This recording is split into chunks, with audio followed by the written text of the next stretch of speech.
seul moyen de rencontrer Dieu. La prière, c'est la seule endroit où vous pouvez trouver Dieu. La prière, c'est la seule endroit où vous pouvez traiter avec Dieu face à face. Comme un homme parle avec son ami. Écoute-moi. Dieu aime ceux qui viennent vers lui. Dieu aime ceux qui s'approchent de lui par la prière. Quand quelqu'un ne s'approche pas de Dieu dans la prière, c'est un orgueilleux. Voilà pourquoi Dieu dit Dieu résiste aux orgueilleux. Mais l'orgueil dont Dieu parle ici, ce sont des enfants de Dieu qui n'aiment pas s'humilier devant Dieu dans la prière. Ils sont là du jour et nuit.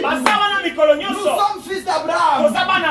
Tu peux être fils d'Abraham, mais sans la prière, les alliances resteront un slogan.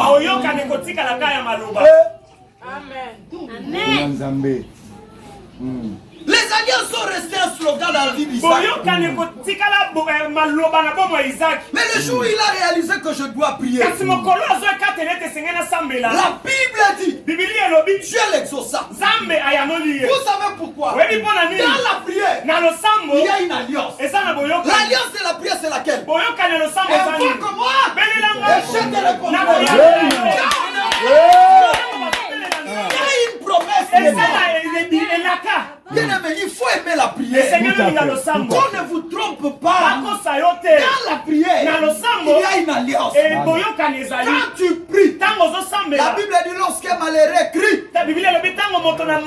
l'Éternel entend. Il ne s'arrête pas seulement à entendre. Il descend afin de les secourir.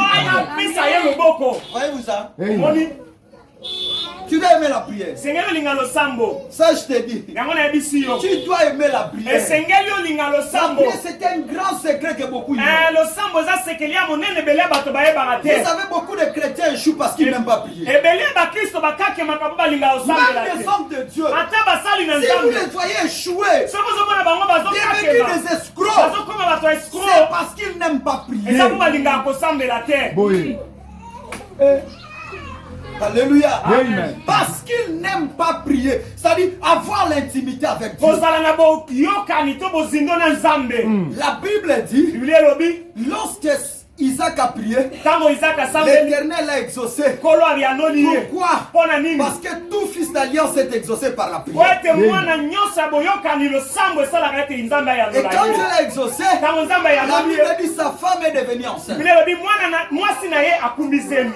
Et Isaac a dit à sa femme, tu es enceinte. C'est parce que je suis allé chercher. Bien aimé, il faut qu'un jour tu dises à tes enfants, tu es devenu licencié.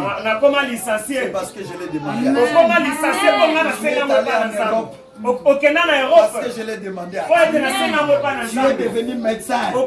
Parce que c'était ma prière de tous les jours. Il faut dire ça à tes enfants. Amen. Tout à fait. Nos enfants seront les résultats de nos prières. Je te dis la vérité. Tout ce que tu peux avoir doit être les résultats de tes prières. Même le travail doit être les résultats de tes prières. Bien aimé, ce que vous obtenez dans la prière sera toujours précieux que ce que vous obtenez. Est-ce que tu peux acclamer Dieu? Bien-aimé.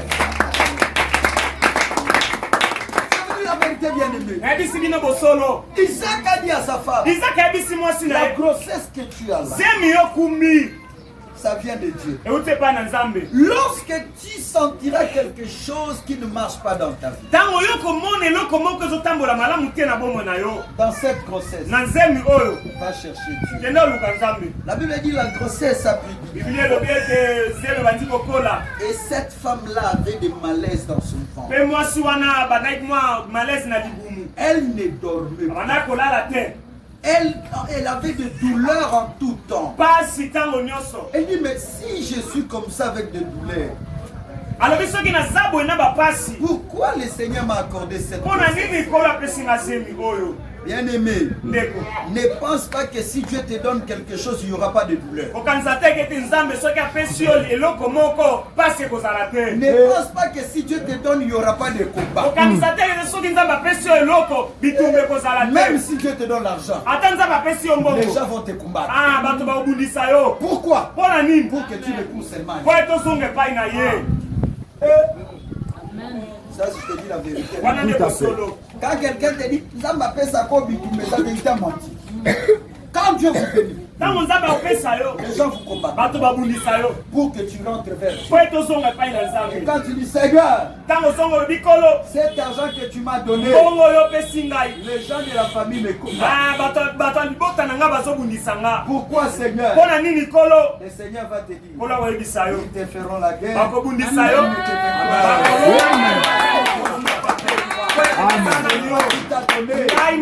C'est que moi je donne, personne ne peut l'arracher. Est-ce que tu peux acclamer Dieu?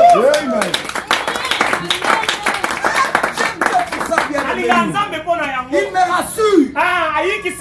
Lorsque cette femme-là est rentrée, la Bible dit, elle alla consulter Dieu. En d'autres termes, chercher la face de Dieu veut dire aussi consulter Dieu. Je vais te dire une chose. À cette époque, il n'y avait pas de prophète vers qui on pouvait aller consulter Dieu. Maintenant, où devait-elle aller? Elle est allée vers Dieu. Dieu, on ne le voit pas. Dieu n'est pas visible. Mais Dieu est visible par la foi. Dieu est visible par la foi. Cette femme-là, il foi en Dieu. Elle a prié. La Bible déclare, l'Éternel est venu vers elle. Elle dit, ma fille, cette grossesse ici ne va pas à l'hôpital. Il y a deux nations dans ton ventre. Il y a deux hommes dans ton ventre. Frère, moi je vais vous dire une vérité. Je vais vous dire une vérité. Tu n'as pas besoin d'échographie pour connaître le sexe de ton enfant. Dieu les révèle avant. Moi je donne aux enfants les noms avant de naître. Tu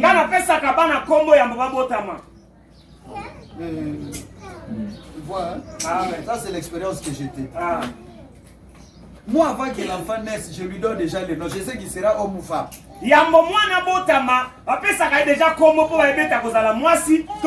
Parce que quand vous vivez, mais le Seigneur connaît toute votre vie. Toute votre vie. Dieu lui dit, tu auras deux jumeaux. Tu auras des jumeaux, pardon. Et ils seront deux garçons. Les grands frères, il sera assujetti à son petit frère. Mais dans ton ventre, ils se battent. Les petits frères veulent avoir la place du grand frère. Mais attention, moi Dieu, parmi tes deux enfants, je traite avec les petits frères. Il y a des mamans ici qui ont des enfants qui ne connaissent même pas leur destinée prophétique.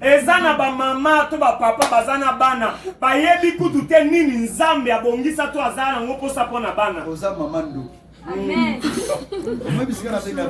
Oza nabana yo mama.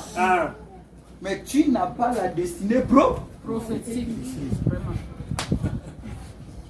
Yango moni mukolo papa lukaka biloka odia bwa pambola mama akotela Jacob. Poza bayebisaka binganzambe na bana no mibalo na tretaka na ja. Yo ebisanga skonza bayebiso ke bana no mibale nga na traiter na yo. Yo bandokotela na yo. Bo bandolengela na yo.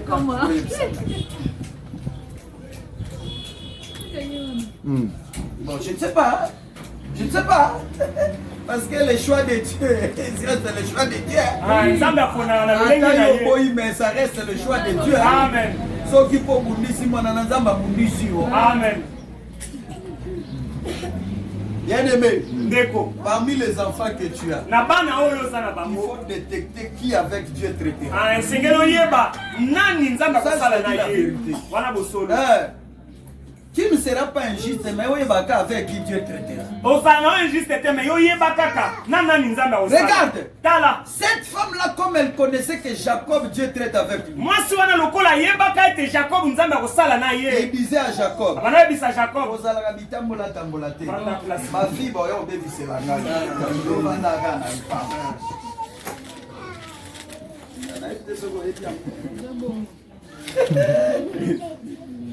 Jacob ne restait que dans la passée. Sa maman avait une œil sur lui. Yo okoki kotambola katambolaka. Ba yo obebi selanga yo nzamba ebisango zala na kop naye. Mais yo bana notika bonka ko. Kaya nzambe kaka batela katala ye. Nzamba batela kabongo yo musala na. Amen. Jacob était sous l'œil vigilante de sa mère. Ah, Jacob azalaki miso maman na ezaki kolona. Elle sur bien-aimé, il y a mon frère, même Sabine frère. Bala moi c'est sa mère. So balindo go regret. Oui.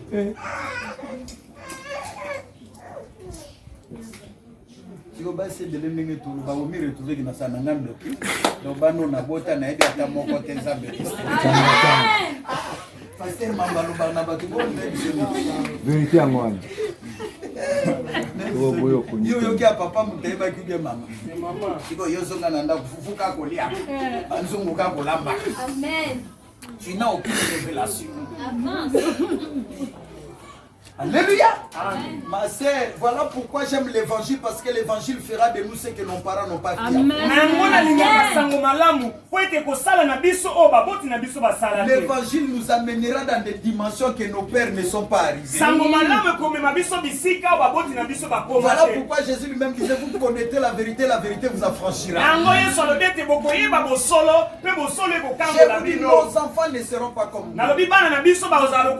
Parce qu'ils connaîtront cette évangile de vérité. Et ils les préserveront. Vous savez, nous, si parfois on est comme ça, parce que nos parents n'ont pas protégé ce que Dieu a fait. Ils nous ont laissé à la merci de tout le monde.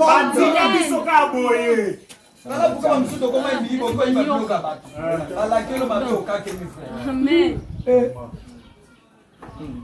Ça, je vous dis la vérité. Hein?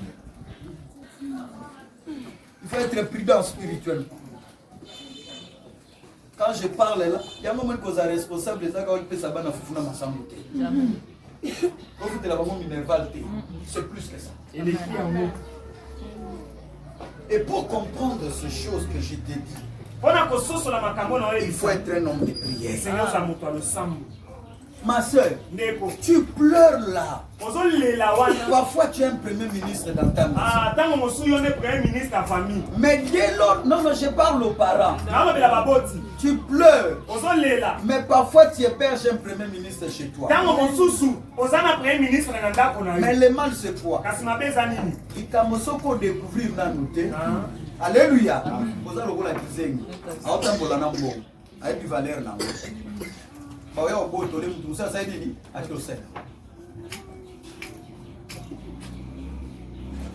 Voyez-vous ça?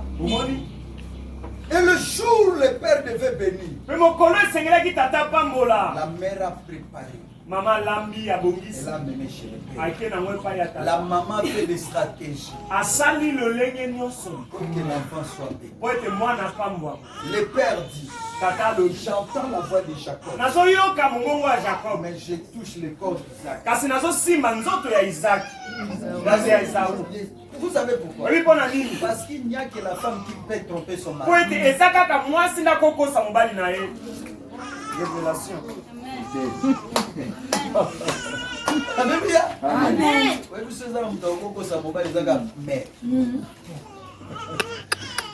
Pourquoi? Parce qu'il connaît les forces et les faiblesses de ses parents. La vérité, frère.